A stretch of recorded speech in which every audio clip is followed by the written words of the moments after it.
Test.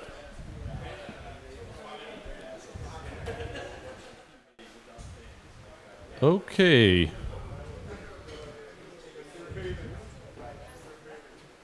We're going to have our first keynote at this year's BornHack 2019. It's a well-known guest. We've had her before here.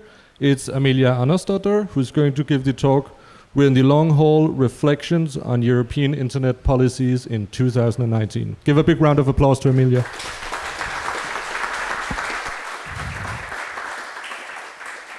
Yeah, so greetings and salutations. It's such an honor to be here. Thank you for being so many people in the audience tonight. My name is Amelia Andersdotter, and for the past 13 years, I've been working on digital rights in various capacities.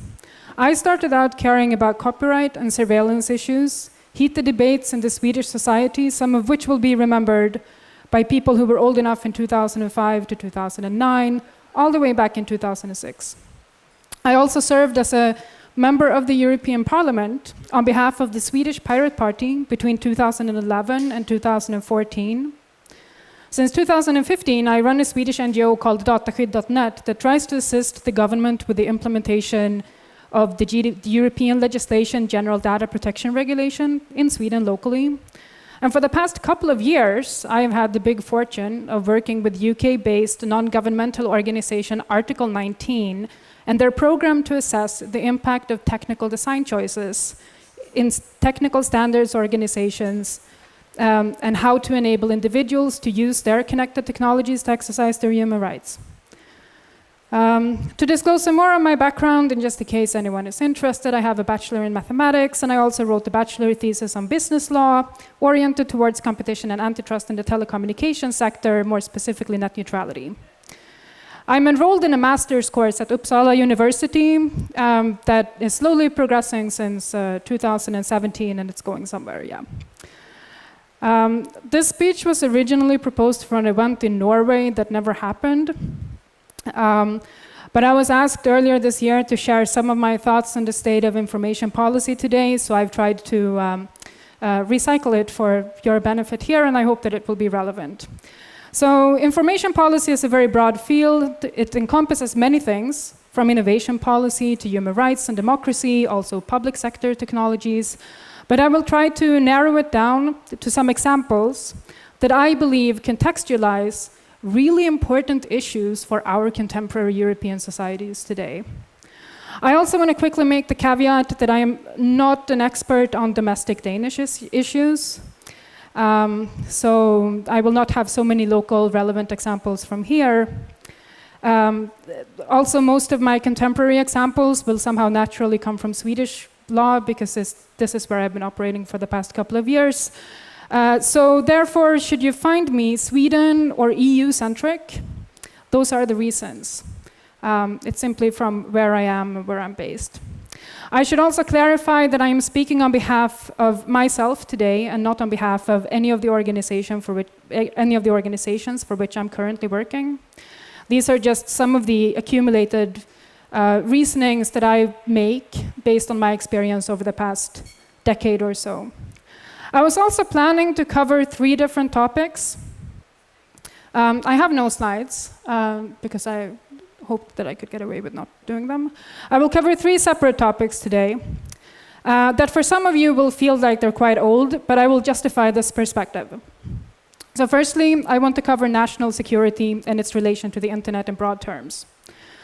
Secondly, I want to cover public institutions and their struggle with bestness and computers and connections, and the way in which this almost religious approach to computers and efficiencies is not actually very useful. Lastly, I want to return to a topic that some of you may have followed in the spring, which is copyright. It's an issue I believe continues to be relevant for internet discussions, and that has a big impact on how our technologies are shaped. So in information policy, of course, new topics also crop up by the day. We have new surveillance laws, new interesting means for law enforcement or companies to encroach on individual freedoms and rights. We have new corporate rights aiming to foreclose competition or restrict individuals, and so forth. We are living in a time where governments and companies are becoming increasingly more powerful, while individuals are becoming increasingly less powerful. For a short while around the Snowden revelations, there were discussions around this, like serious global discussions. I find the reflection of Barton Gellman, an American journalist who covered the Snowden leaks, particularly fitting. It is as if we are behind a one-way mirror, where we, as citizens and consumers, are increasingly more transparent to companies who are increasingly more opaque to us. Good news are few, they're far between, and to add insult to injury, governments all over the world are now also beating the cyber war drums. Your router, which just yesterday was a consumer security disaster by virtue of the poor procurement practices of telecommunications operators and the lack of oversight, is now a war zone, effectively limiting the government's sense of urgency in applying even the few norms that were already in place. This is a real issue. Meanwhile, human rights courts are increasingly bogging themselves down in state perspectives rather than individual perspectives. At the end of the day, as a society, we have not advanced very far beyond the Westphalian model. The European Union, which started out as a brilliant postmodernist experience of having states compromise and negotiate rather than colonially pushing their views on one another in a contest for power, is also increasingly modernist. We see it not in the least in the adoption of a stale French proposal to promote European prominence by introducing heavy regulatory requirements on US web services in copyright law, in contradiction with what most successful web businesses, few of which, by the way, are French, would argue Europe needs. These are long-term trends. The remodernization of state-to-state relations and state-to-citizen relations, the return to a worldview where loyalty to king and country goes first, and loyalty with the individual citizen or the private businesses always comes second. And on the internet, the disastrous consequence that using the internet as a battlefield implies that each of us, however unknowingly, are caught in the crossfire anytime we strike our keyboards. The European Union faces some interesting challenges in this respect. In the past 4 years alone, the European Union has produced not one, but 2 new laws aiming at harmonizing network and information security rules around the EU. The reason for this is, of course, that most information and communication technologies are developed by and distributed by private sector companies to consumers who are either individuals, public sector institutions, or other private sector companies. Think about a Wi-Fi access point set up at the kindergarten or a printer installed at some local office, for instance. For most of these producers and consumers of information and communication technologies, being in a war zone is inconvenient. It limits their choices, makes the products available more expensive, and it risks reducing the quality of service by adding restrictions imposed from national requirements. The European Union is trying to fix this problem by ensuring that any security-motivated nationalist and protectionist measures are at least harmonious in the European trade area. But EU member states, in general, are not stupid, and they recognize when somebody is trying to integrate competencies that they consider core to their identities in a global world just into a market space. So the first European attempt at harmonization of this very important field of network and information security was the NIST Directive of 2015. Some of you may even be professionally involved in implementing it. It was watered down to the point of being basically useless. The only hard requirement in the European text is for breach notifications to go to some public authority and land in an archive. It's the third European Act at that which requires some form of breach notifications, the others being the e-Privacy Directive of 2009 and the General Data Protection Regulation of 2016. And only the e-Privacy Directive of 2009 recognizes that breach notifications that tell about when a company has screwed up with customer data may be of interest to the customer. All the other laws at the European level put first and foremost the interest of public authorities to gather large amounts of breach notifications, presumably in some archive. I was recently alerted to how the implementation of the Network and Information Security Directive in Sweden was extremely poor. Almost 2 years after the entry into effect of the Swedish implementation of the NIST Directive, many organizations still don't know if they're covered. or if they need to care about this legislation. I feel vindicated by this knowledge because already in 2015 it was obvious that the Swedish government had speedily acted to produce its own local NIS law to compete with the European framework. The Swedish homebrew legislation takes a national security perspective, which is not at all adapted for market norms and does not take into consider consumers or individuals at all. And it doesn't concern, and it's also not in the nature of a government security apparatus to take those considerations. I had predicted that these frameworks would compete and that market actors, if they were wise, would recognize that the nationalist air of national security laws is much stronger than the consumer-oriented approach of the European Union, and that therefore, by doing risk management, you would choose to follow the national security legislation, so the local homebrew one. The European Commission, in addition, must have felt immediately that the NIS directive wasn't going to work, because they acted even in 2016 to create a cybersecurity regulation, which, by virtue of being a regulation, becomes immediately applicable in all the member states. So no sooner than everyone had put their pens down, there was a directive in place, member states had implemented it, the European Parliament and the member states were already back into negotiations about yet another law. And now the European Union has a system for adopting cybersecurity standards. But my point is, I guess, that the speed at which these new initiatives are launched and the speed at which we're passing new laws at the scale of the European Union is in itself an indication of the failure of the cybersecurity state in Europe. The fact of the matter is that member states in general are not willing to give up national security competencies, and this is harming the inner market, and the European Union is not being able to do much about it. It is still expected of all of us that we accept that we are treated worse by our governments and worse by our companies and service providers because we are expected to have this grand idea of loyalty with the antiquated idea of a modernist state imposing itself on us and on our neighbors. I find this field so fascinating because it's really, we're kind of in the breaking point of history. It feels like to me as if we're at this cusp where we can choose to be lulled back into the 19th century and nation-state competition, or whether we advance into the 21st century and we just recognize that we can make good, productive economic legislation that helps everyone. For Europeans now, more than at any time, we can actually choose. Well, I mean, within some limits because we are constrained by the particularly strong modernist traditions in some EU member states. But we can choose, at least in theory, whether we believe that the world is a competition between civilizations or whether the world itself is, in fact, a civilization. Let me contextualize this with an example that may seem trivial, but I also find it very encouraging and a bit cute.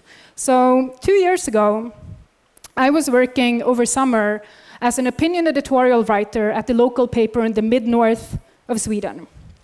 I came across the Swedish village of Grövelsjön to the west of Älvdalen municipality, bordering Norway, and the equally delightful village of Grövelsjön, which I had the great pleasure of visiting. It's on the Norwegian side of the border, they just have the same name. Älvdalen, for context, is one of the most sparsely populated municipalities of Sweden. It's the 15th largest municipality, has only 7,000 inhabitants. So this is like really rural, and it's also really far, like northwest. It's, you can go skiing there in the winter.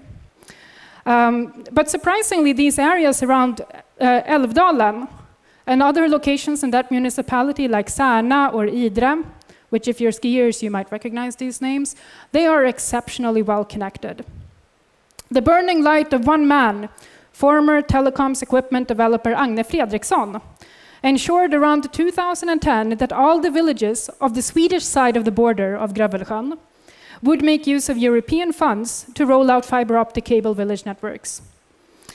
Now in Grövelsjön and Sorkmyren, the lights are on and the connections are 100 megabit symmetric. I visited this place, and I must say there is something very special about being in a place so remote that you have no connection on your 3G, but the Wi-Fi password the guest Wi-Fi password gives you immediate access to high-speed, high-quality connectivity. The village networks of Älvdalen municipality, and there are 15 of them, in turn created the opportunity for the municipal broadband coordinator to focus on backhaul. In many municipalities of Sweden, you see, fiber optic rollout has been achieved with city networks. The most prominent example of which is Stokab, that operate both the backhaul and the last mile. But Älvdalen is extremely geographically large, it's a vast place. So having all of the villages make their own investments in their own local infrastructures allowed the municipalities, so the public institutions, to connect the villages. They're now the only municipality in their region that is set to cover the 95% broadband coverage targets that has been set for 2020. It's a really fantastic, inspiring place. But one of the issues for this region on infrastructure rollout, let's say, is that it's very mountainous. So building backhaul is not only expensive because of the nature of building backhaul, it's also expensive because the landscape doesn't lend itself well to infrastructure deployment. I was informed that one of the ways in which the Swedish village of Gravelsjön could have cheaply solved their interconnection with the rest of the municipality was by taking a wire into the Norwegian Gravelsjön for about 2 kilometers. But that wasn't possible because there's a border between countries. So they had to instead dig the cable around 20 kilometers around the mountain to get back to the main backhaul network. So in Norway, apparently it is the case that they have these regions and then they allocate them to operators to build infrastructure on.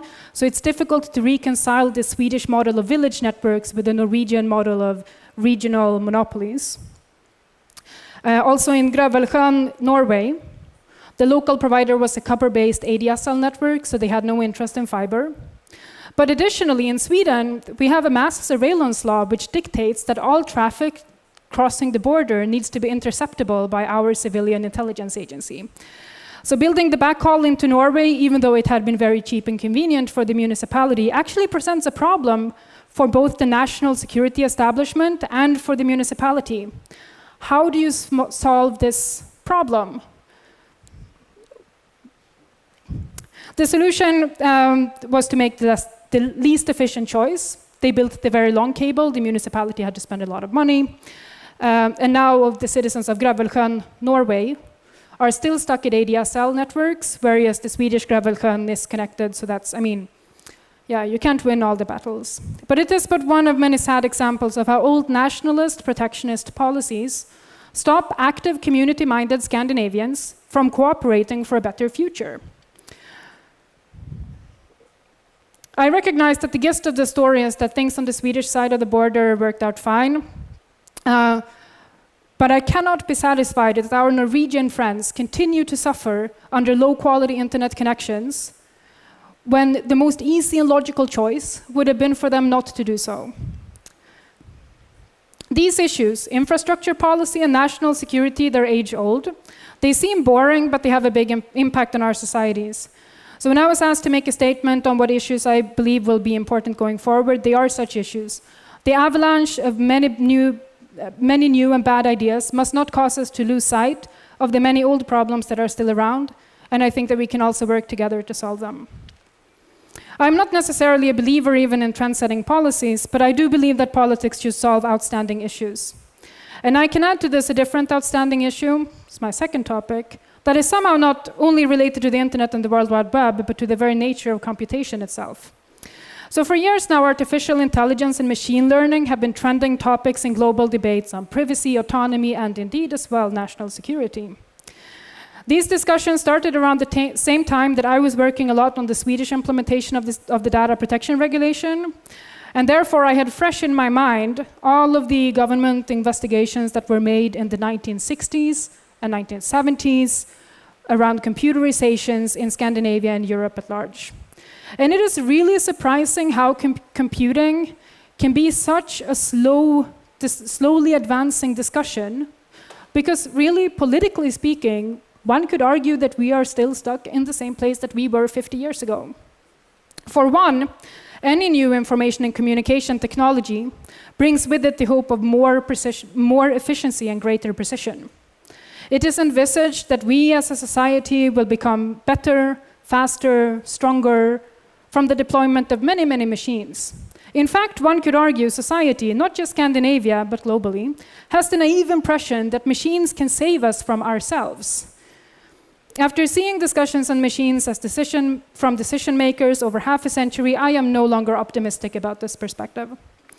The internet is great, it's true, but it is great precisely because we all get to know one another, hang out, chat, exchange culture or texts or banter, but computers in general do not remove from societies any of the inherent issues that arise from human-to-human interactions. Let me contextualize with two examples from the public authorities of the state which issues my passports, or back in my crib. Firstly, when Sweden computerized its public and private sector in the 1960s, big benefits were expected for everyone. Sweden would be efficient and at the forefront and have national companies leading the global revolution. But in the 1970s, many of the big benefits envisaged of centralized computing had failed to materialize. Not only were things not very much more efficient, but it also turned out that the new centralized computer systems introduced a large range of maintenance problems, which served to shift demand for labor to other parts of the organizations, but worse, for the government at least, unlike for railroads and telephony, the government also frequently had to rely on private companies to acquire the right expertise. The government, puzzled by this circumstance, observed that people had failed to adapt themselves to the machines, and that further benefits would surely arise down the line. By the end of the 1970s, it was of course becoming obvious that machines in themselves were not infallible. They could have bugs, malfunction, and when they were connected to each other, there could be other, even deliberate security issues like hacking. By the 80s, the government realized that dealing with all of these issues that come from computer systems costs a lot of money. While there can be no particular political responsibility attributed to what happened next, it is true that Swedish public institutions in that time developed business models to cover the costs on computers that today make them a slightly more sinister version of Google. Most large Swedish public databases are, in fact, by law, constituted, erected, set up, maintained to provide careful profiles of citizens to advertisers. This is true for the tax database, it's true for the traffic registry, it's true for the general population database, and also for the corporate registry. Because by law, citizens cannot, as they do on web services, spoof information, so hide their information or obfuscate their data behind junk information. These government profiling activities are not, as in the case of web services, machine learning based. There is no need for the government to resort to statistical models to explain the properties of individual members of the Swedish public, because they have enough data to be deterministic. So I would be the first person to concede that the 90s and the early 2000s weren't actually that bad though. Broadband rollout, the personal computer reform, peer-to-peer networks, all of this worked out. The tax authority was also reformed in a way in Sweden that enabled them to make good use of computers. For the vast majority of my life, declaring taxes in Sweden has, for most people, been as simple as sending a text message. Those types of reforms, of course, they're helpful, and they inspire confidence that computers sometimes lead to good things. And you will forgive me, I hope, for not delaying too much on these hopeful topics at this time, but I will come back to them at some point later. Unfortunately, though, all of the good aspects of internet and connectivity have not really been embraced by our public sectors at large. By 2010, for instance, the Swedish government had relabeled computerization as digitalization and appeared to go straight back to the 1960s. Again, there were predictions of Swedish bestness, poorly defined, and ever in the future, Sweden will be the best at digitalization. There's no particular concretization of what this is. Narratives emerged where it was not the case that the internet connected people and enabled friendships and cultural exchange or world peace, but where, in fact, the internet was a cesspit of low morality, and where individuals attacked other individuals, but somehow the government would make this into a more efficient public sector. It was also no longer the case that the state, through thoughtful use of information and communication technologies, could serve its people. It was the case that individual members of the public were harming individuals of the public, and that the state's primary role and responsibility was punishing individuals who were internet users. This is for a large part the same discussion that was had in the 1970s.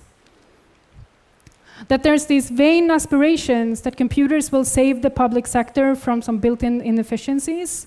And there's also a feeling that if only people could adapt themselves and all of their social interactions to the machines, it will be okay. There's never anything wrong with the machines, there's only ever something wrong with the people. I say, and perhaps with blissful nostalgia of the 1970s and the early 2000s, that we should not ask what we can do for our governments when it comes to computers. We should ask what our computers can do for us. And it's true that we should expect more from our governments than for them to pit us against one another. It's not useful. So secondly, let me touch a bit on law enforcement issues, and in particular those demands for new law enforcement competencies that require intrusive unmonitored surveillance, such as data retention, data requests, or hacking. In this perspective, I might be a bit Sweden-centric. All of the EU member states have their own legal traditions and histories, so I apologize for this in advance. It's my confinement, it's my own confinement to the Westphalian state, if you so will. It's been frequently raised, especially by those that fear the internet and computers, that these platforms are a bit like the Wild Wild West and that they must be regulated. I have increasingly come to share this view, but not from the perspective from which it is normally raised, but rather from the perspective of the impunity with which our government authorities act on these platforms. Data retention is an age-old debate that rose to prominence again as the European Court of Justice, the EU's highest court, declared it disproportional and unnecessary in December of 2016, favoring instead measures targeted at specific individuals who are specifically suspected of a crime. It's not new on the agenda. There are Swedish police officers who have been working since I was in 3rd grade of elementary school on creating global conditions for data retention. While I cherish the 1990s and the early 2000s, I also acknowledge that in the background there were dark forces at play. And it's been litigated, data retention, many times. As many as 9 European constitutional courts have declared data retention illegal before Sweden had its Data Retention Act passed in 2012. You would think that in such a challenged situation, and with such little evidence to back up the efficiency of data retention, the Swedish law enforcement, having nagged for 20 years to get that tool, would have ensured that they got the statistical evidence on the usefulness of having data retention as a working tool. But you would think wrongly. In fact, law enforcement efficiency in Sweden has been on the decline for a couple of decades, and is frequently and aggressively raised in the media. The drop in efficiency increased after 2012 when data retention was passed. And the national-wide reorganization of the Swedish police in 2015, I am told, caused them to not have any data, unfortunately, on data retention at all. So they don't know if this helped them. They feel it did, perhaps, but we can't prove it. Mysteriously, Sweden appears not to be alone in the European Union on having this problem. Data retention is allegedly the silver bullet that will stop society's decay, and yet it is impossible to demonstrate exactly how it does so. If one is being religious about data collection and believe that computers will bring bestness, efficiency, and save us from ourselves, then of course that belief might be sufficient to sustain the optimistic view that the lack of results today may not persist into the future. But I believe that in the data retention discussions, more than in any other society debate on surveillance, we can see the flaws of this religion. For one, Sweden is a fairly well-regulated society and assesses the efficiency of its public institutions a lot, to the point of inefficiency, even, some would say. In the case of law enforcement, we have direct evidence that police officers in Sweden are bad at handling evidence, suffer from inferior internal organization planning systems, and are additionally unskilled at investigating crime scenes. As far as I can determine, they are not trained in interrogation techniques, and they're not offered even to be trained in interrogation techniques. But religion is not rational, and the public institution in charge of evaluating police activities has increasingly come to be seen as a conspiracy monger, devalued and insulted for covering up facts, and it's generally portrayed as incompetent. So in spite of them demonstrating real problems in the police force in Sweden for years, and in spite of arguing that the police is not challenged by their lack of data, but by having too much, data retention is still seen as the silver bullet, which will save us from ourselves. And all of these weird conspiracy theories, they're not even raised by weird people on Twitter, but by reasonable members of the public, or even of government ministers. In law enforcement activities on the internet and around computers, we are increasingly living in a religious society that puts beliefs above facts, and that addresses facts by throwing mud at the institutions in charge of it. This is at best silly. At worst, it causes the Swedish Minister of Interior Affairs to unrighteously threaten Swedish telecommunications operators with fines and withdrawn licenses, because he is unwilling to take responsibility for real problems in the Swedish police force, real problems for police officers and the public when real crimes are committed.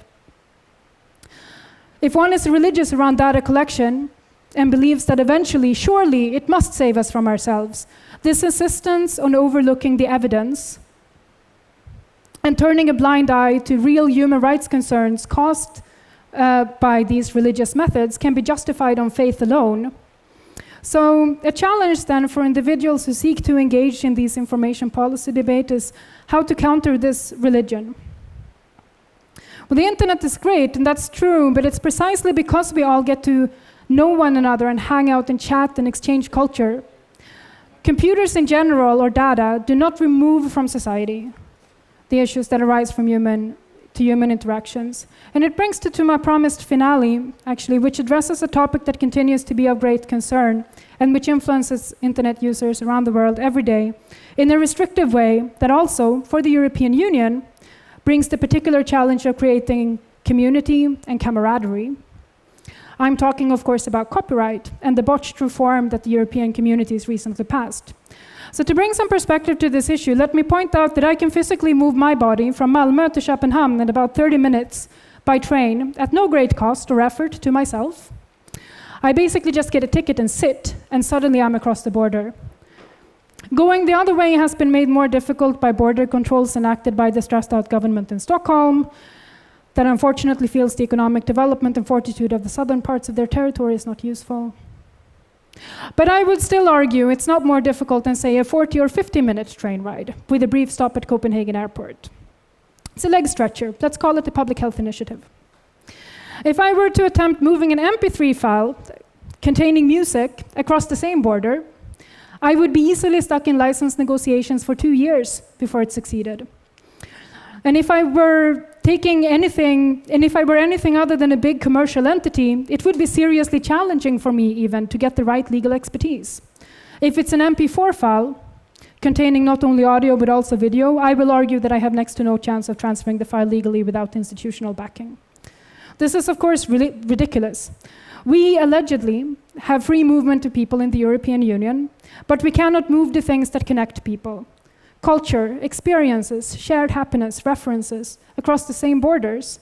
For the longest of time, sharing cultural experiences with Germans has been a massive pain because every time I try, I get the response that they find the video is not available in their country. The European Union has been trying to address some of these issues, well, about 4 times actually in the past 4 years, always failed. They always hit the wall. They tried to get rid of geo-blocking, but then somebody inserted an exception for audiovisual content. So the very thing that caused geo-blocking to be an issue is still an issue. But at least now I can order stuff from Amazon.de, which of course I never do because I don't speak German. And also most people of the European Union actually had no pressing need to order stuff from Amazon.de. They just wanted to share YouTube videos of Schnappi, das kleine Krokodil. They tried to make special rules for cultural heritage, but they end up imposing on librarians due diligence.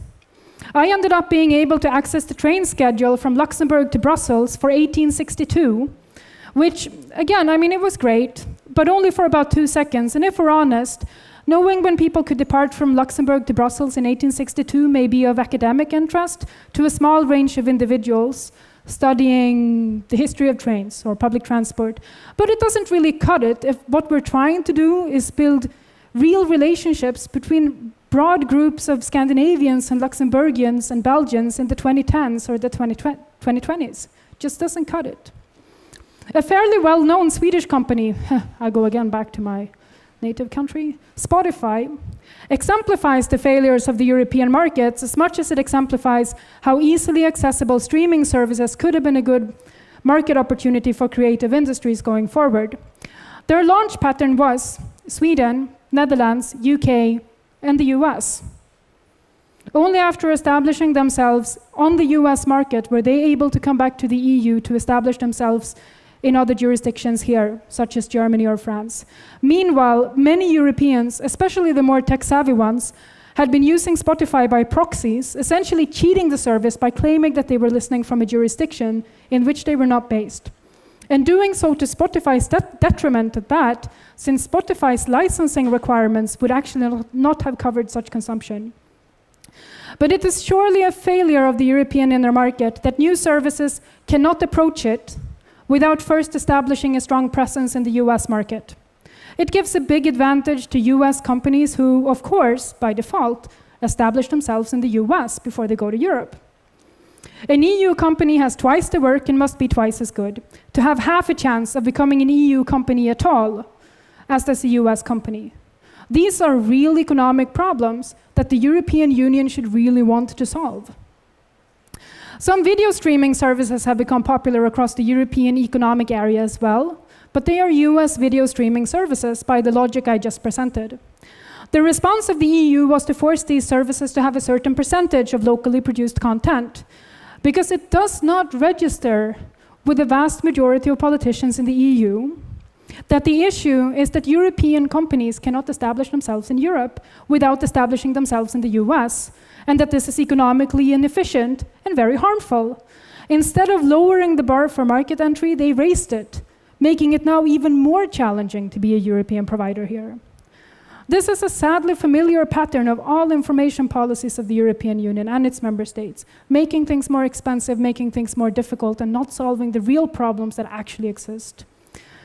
For instance, the European Union was really the originating point of several of the largest, most popular and cherished popular platforms that have ever existed on the internet. I speak, of course, of services like Oink, the Pirate Bay, and Demonoid. They had worldwide reach, and like no other services, connected people around the world on shared cultural experiences, large and small. It's no surprise that nationalism and fear feeds off of the lack of understanding one another, and pirate copying movies and music could have contributed to mitigating such ignorant resentment between peoples. Instead, the European Union banned these successful services, just like they have now raised market entry barriers for video streaming services, while continuously failing to make stronger efforts at facilitating the establishment of EU cultural services. A lot of people may not like it, but that's how it is. The European Union was really good at one thing, and then it banned that thing, because that's how Europe rolls. And then it aggressively complains about being a digital colony, maybe not in Denmark, but in France, let's say. Because complaining is apparently how to sort things out, while taking care of yourself isn't. So to finish off, I would like to stress that these issues that I have raised only allude to a larger framework of lack of European strategy and the increasing hostility from governments against ordinary people. Ultimately, the very broadest question is whether Europeans are enemies of Europe or friends of Europe.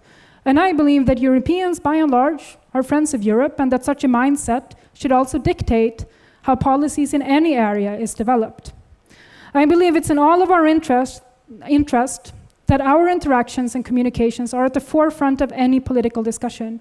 And with our, I mean us in the room, but also everyone in society at large. Because only through our interactions and friendships and joint efforts can we solve other outstanding issues, whether they be unequal distribution of income, the relative powerlessness of our governments in the face of investment capital, the climate crisis, or whatever other topic you want to solve. It is precisely because it is our cross-border friendship and mutual interactions that we must continuously raise and address the problems of our governments, religiously holding on to mass surveillance as a catch-all solution that all evidence points to being a different problem entirely, that we must continuously attempt to resist the image of citizens as the natural enemy of their governments and each other, and the fear of any European, or for that matter American, economic web-based activities so prevalent in our cultural establishments. So this is what I have worked for the past 13 years. What I look like I will be continuing to work for some time. And I hope that you are all willing to also join me in such work. And I want to thank you all for your kind attention tonight. Have a nice BornHack 2019.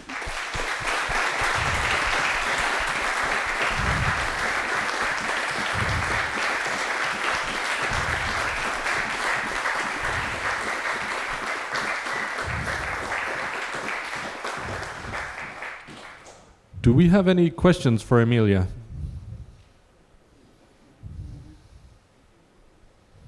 Nobody? Oh, we have one here. So about copyright length, academics, when they examine copyright, say a lower copyright length would be better economically.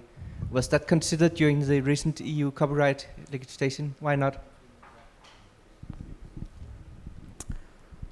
Yes, why not?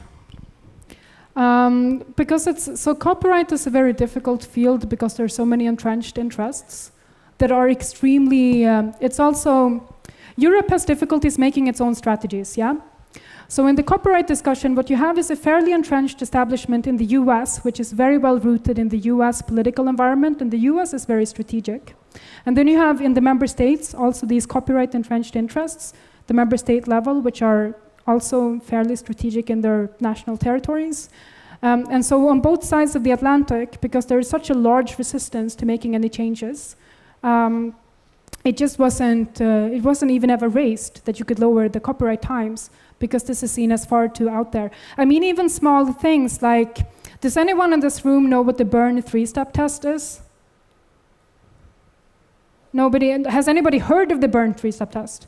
You're not supposed to, because it's like a weird feature of copyright international law that was created in whatever, the 1970s. And somebody proposed to make, it's like 3 steps that you test something in, basically. And somebody proposed a small tweak of the 3rd step of the test. And it was immediately attacked by, global copyright organizations as being revolutionary and harmful and, buccaneering and trying to kill people. So it's just like one of these political discussions where even making relatively theoretical and boring proposals, like, let's tweak the 3rd step of this test that nobody ever heard of, can create an alarmist and visceral opposition. And that makes politicians also very scared, yeah? I was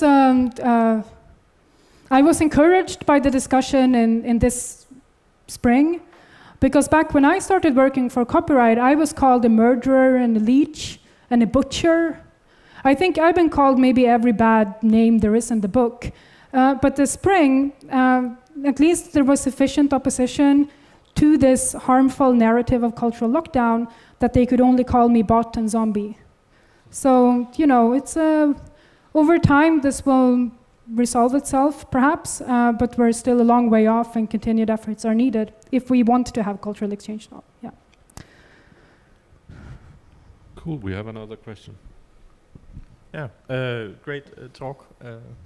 So, like you spoke a lot about how the politicians are, to say the least, like they are not doing the right things. But how do we make them do the right things instead of doing the populist things or whatever the lobbyist tells them to do? It's a difficult question. I think through the European Union there are some opportunities to work with, really good kind of moral leaders. So I know this from, like, when I was young, I was very skeptical of democratic traditions, and I didn't really see what was the point, and politicians were very distanced. And, right now my Minister of Justice makes angry tweets. He's like a boring version of Donald Trump. It's extremely sad. So I was quite disenfranchised when I was younger. But when I came to the European Parliament, and I was there for 2 years, I realized that actually there's a lot of political leaders in Europe who have a very strong moral fiber. And even though some of them are like Christian Democrats that I personally have not so many things in common with, I recognize that they are working towards the values that they cherish and that they believe in a way full of integrity and kind of honor, in a way. Europe is also not so, it's a bit isolated from some of these extreme conflicts at member state level between national security establishments and markets and so forth. There's less media attention, of course, in Europe. So I'm hoping that by having a stronger European framework, or by helping support the European frameworks like the GDPR, or even stuff like the Network and Information Security Directive, which I know, but I think it's generally small steps in the right direction. So by working to reinforce these good tendencies of Europe, maybe we can somehow eventually outmaneuver member states, the Westphalian state.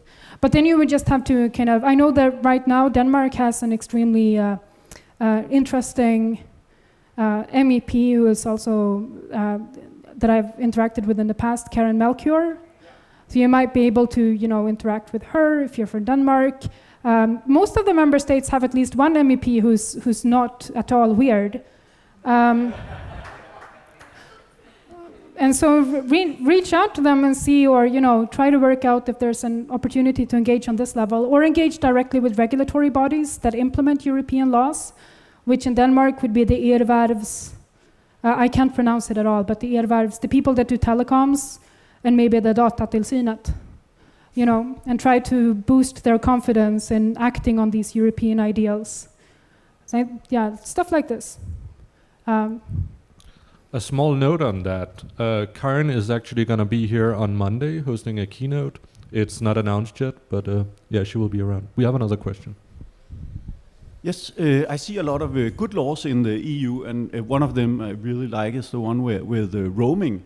So when you arrive in a European country, there is now free roaming for. Does something special happen when we get the good laws? Because there must, of course, also be resistance to these laws, but they still get voted through. Or how does that happen? Because I found your talk slightly negative. So roaming was originally introduced like in 2008 or so, and it was because the then commissioner had failed to impose. So the reason why in Sweden there's such good internet connectivity is because functional separation was imposed on our big operators. And this didn't happen in France or in Germany or in Spain, and that's why generally in those countries you have a lot of entrenched interests, still vertically integrated monoliths that sit on copper networks and do rent seeking.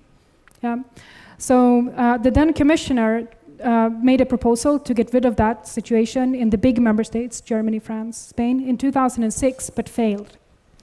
Because the vertically integrated operators were not at all happy of losing economic interest. And then roaming was launched as a kind of audience, like a publicity thing, which the operators didn't really mind. And that could also be simply passed in 1 year. Actually making price regulation on markets is very difficult. And in the European Union, a particular challenge of the roaming legislation that continues to exist today is that your operator, when you go abroad, is not allowed to charge you, but the operators are allowed to charge each other. So this is actually not very good for mobile operators who don't own their own core networks, which means that in order to have effective competition, you need to build many different parallel networks in a country. So you don't just have one infrastructure for Denmark, but maybe 3 or 4 parallel ones, and that's more expensive and less efficient from a coverage perspective. So personally, I could have been happy if they solved the roaming issue in some other way, kind of more similar to open peering that we've seen in wired networks. And I know if some of you might work on mobile network standards or technologies, and you will say, well, open peering doesn't work because the technology is very different. But I think that moving somehow in that direction would have been a more productive use of the European Union's resources and the expertise that we have in the member states and having price regulation.